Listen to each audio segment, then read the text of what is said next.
I'm Tracy, and I work in storytelling. I work in the television film industry as an editor and a producer. I spend most of my days looking at that footage, and the main question that I have to keep in mind to ask myself and to ask the media is, what's the story? What's the story? It's a big question. And it's a question that I've known for a very long time, because where I come from, this is actually a greeting. So instead of saying hello, people will say to you, "Hey, Tracy, what's the story? What's the story? Hey, what's the story?" And as a kid, I loved that, because it wasn't just some grown-up walking by and, "Hey, how's it going?" They stop and they let you talk, and they're interested to connect with you and hear what you're saying. So what's the story is a really wonderful question. And it's a huge part of where I grew up, storytelling. It's central to family gatherings, it's central to community, and it's actually incorporated into our architecture, because every house has on the front of it a storytelling stage, a platform, and we call it the front porch. So this is my grandmother and grandfather holding my dad in front of their house. This is about 1938, and the first thing they did when they bought this house for $75 and put it on a piece of land that they got for $100 because it was the old dump site, the first thing they did was build a front porch. And it was a very busy front porch, as humble as it looks. You know, a lot of people think of southern front porches as these grand, opulent, columned entrances for a scene from Gone with the Wind, but most of the houses have a more humble entrance, and it's not just a threshold that you cross to get into the house. It's an invitation to everyone to come and sit, and tell a story and listen to a story. And this was a very crowded front porch. There were so many people that came from all around to come and sit on this porch and tell stories.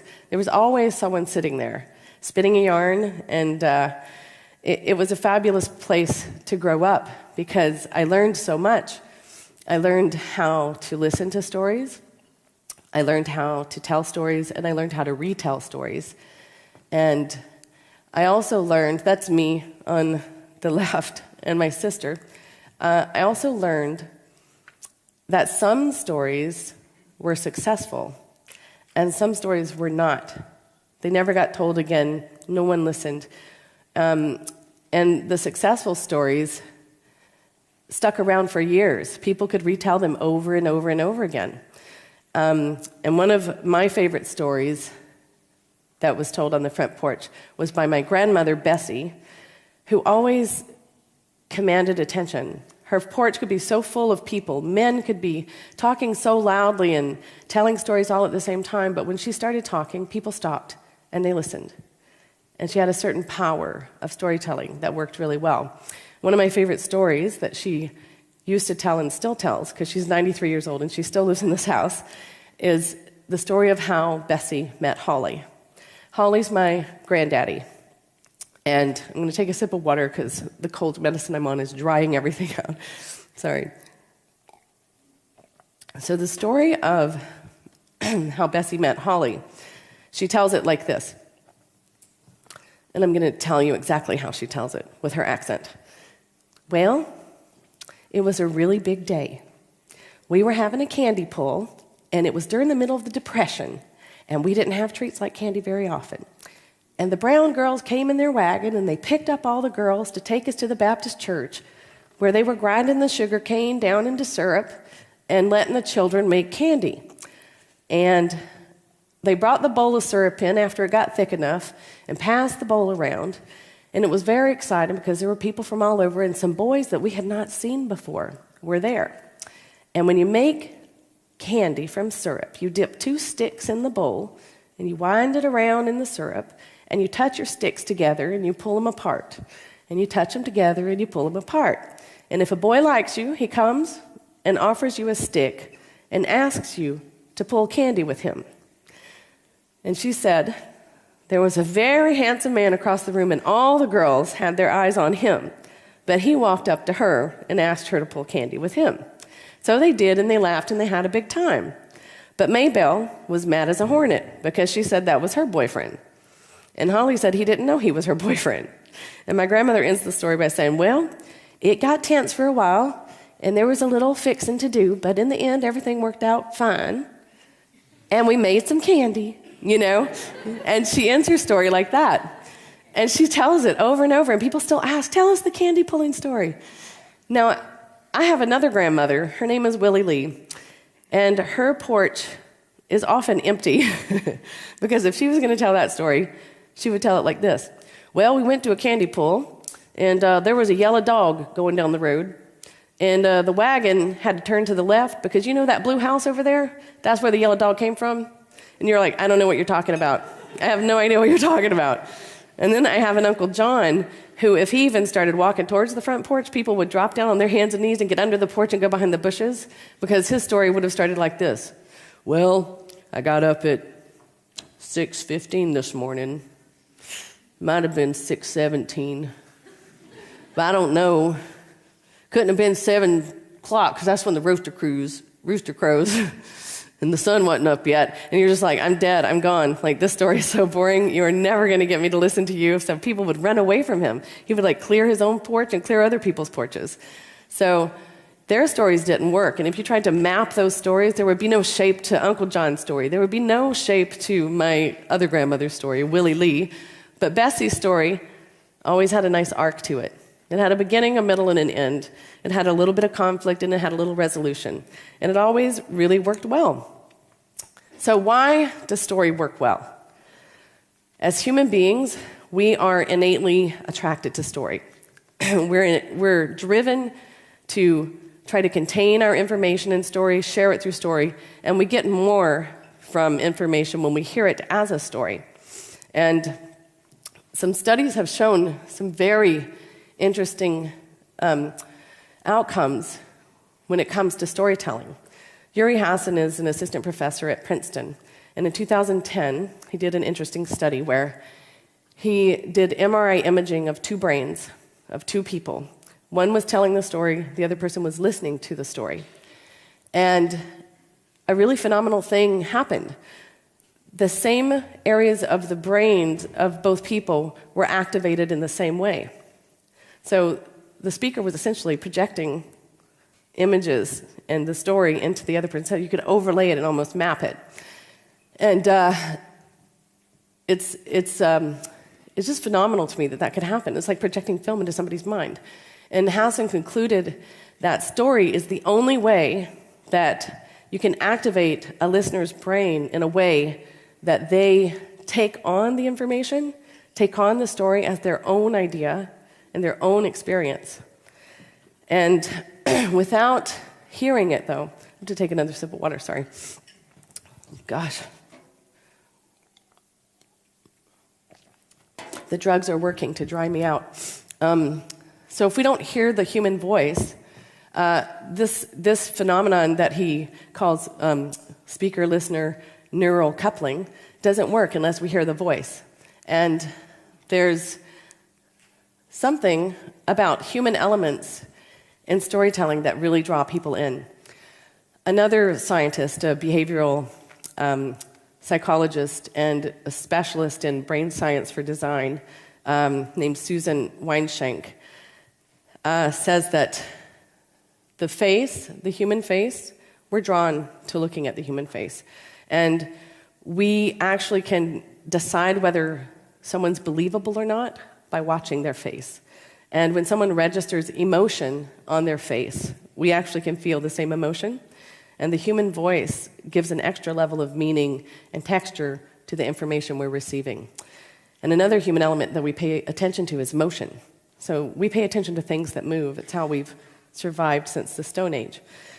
And those human elements that draw people in can be wrapped into a story with only one medium. There's only one thing that can do that. Only one thing that can give you human face, human voice, emotion, motion, all wrapped in a story package, and that's video or film. And why does that work? How does it work? It works very well. And we know that story works because it built Hollywood. It built a huge entertainment industry. And this show, Survivor, has just celebrated 30 seasons on the air in a primetime spot, and it still gets 10 million viewers every week. When it first started, it got 20 million viewers every week, and the finale of season 1 had 50 million viewers. 30 seasons, that's a long time. And it's the same story over and over again, essentially. You got the same story. The castaways get abandoned, they fight for $1 million, and somebody wins at the end. Why do we watch it over and over again? Why is this still compelling? It's because of the embedded story structure. We have all the right dramatic story structures embedded in the shape of the show. We have man versus nature. We have man against man versus himself, because it can get pretty psychological on the island when you're freezing and all alone and trying to make a fire. And we have the hero's journey of the person who's trying to make it to the end and win. And there are so many ways that we can map out narrative structure and dramatic structure.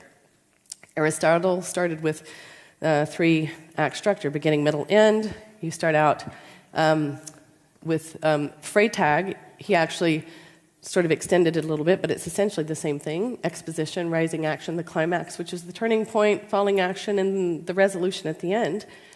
And Joseph Campbell called it the hero's journey. Same thing. The hero goes on a big journey, encounters some complications and difficulties along the way, and eventually there's some resolution. And a lot of American playwrights sort of say it like this: well, you take your hero, you put him up a tree, you throw rocks at him, then you bring him down again. But all of these models of narrative structure are essentially doing the same thing. They're setting up the story, they're giving you some conflict and a resolution at the end. And this is the same thing.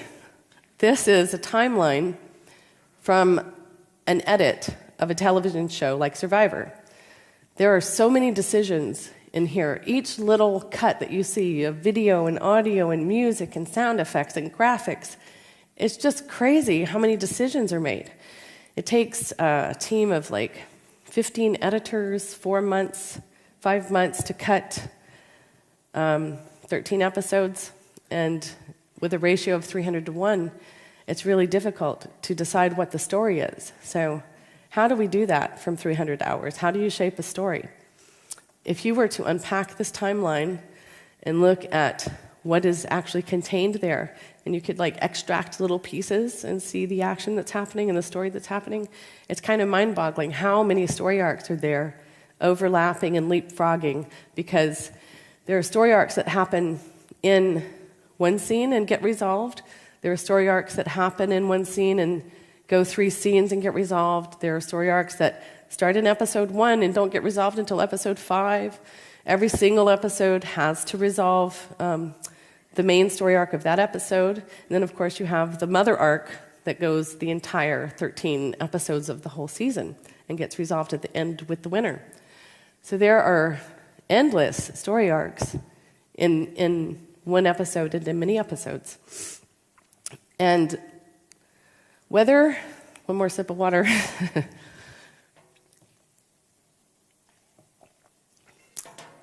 So whether you are telling a television story or telling a story on the front porch to your friends, or doing a piece of news, or making web video, story structure and dramatic arcs are really important, and they can really rein people in and get an audience to stick around and pay attention. And it doesn't matter what kind of video you're doing. You could be doing sort of a founding or origin story for a corporation that's going to be in a web video. You could be doing testimonials. Those are often stories waiting to be told. You could be telling any kind of pivotal story. But I think that dramatic structure can be fed into almost any type of video. Story can be fed into almost any kind of video. I think even if you're trying to generate user content and you want people to send videos, I think that call to action could be a really great story video that would make people want to be a part of the story. And there's a new challenge for storytellers now. The story has kind of blown its boundaries again. I mean, it happened when radio started. It happened when black and white silent films were introduced. It happened when talkies started and when television started. Story keeps readjusting to the technology and medias that become available to us. But the narrative structure and the arc endures, whatever changes with technology. And now there's this new sort of challenge for storytellers to tell transmedia stories. So instead of distributing the same story across all these different platforms, our new challenge is to tell a different part of the story across platforms so that it's a concerted effort on the part of narrative to build the blocks from all the different platforms into sort of a mother arc of a story that people are compelled to join in and read and participate.